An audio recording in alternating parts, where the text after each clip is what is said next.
அஸ்ஸலாமு அலைக்கும். மாம்பழப்பால், தேங்காய் பால், மீன், ஆப்பம் ஒன்று சுட்டுட்டு ஆப்பமாக கலக்கி வச்சுக்கிறேன். ஆப்பம் சுட்டுக்கிட்டு இருக்கிறேன். இதான் இன்றைக்குள்ள பசியார். ஆப்பம், மாம்பழப்பால், சீலா மீன், ஆப்பம் மாவு, ஆப்பத்துக்கு தடவை தேங்காய் பால் எடுத்து இப்படி கொஞ்சம் தடவி வைக்கிறேன். அதுதான் ருசியை கேட்போம். சும்மா இந்த தேங்காய் பாலை வச்சு திண்டரலாம்.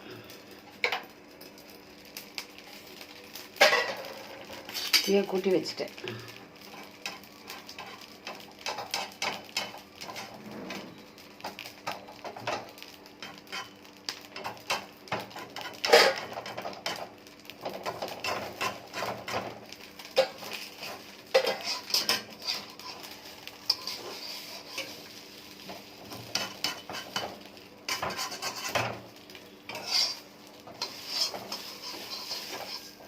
தீயை கூட்டி வச்சுட்டோம்மா. அதனால் ஆப்பம் சுருண்டுக்கிட்டு வந்து ஆப்பம் நல்லா மணமாக்கிடு.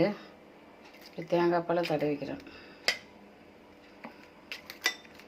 ரொம்ப நல்லா வைக்கும்.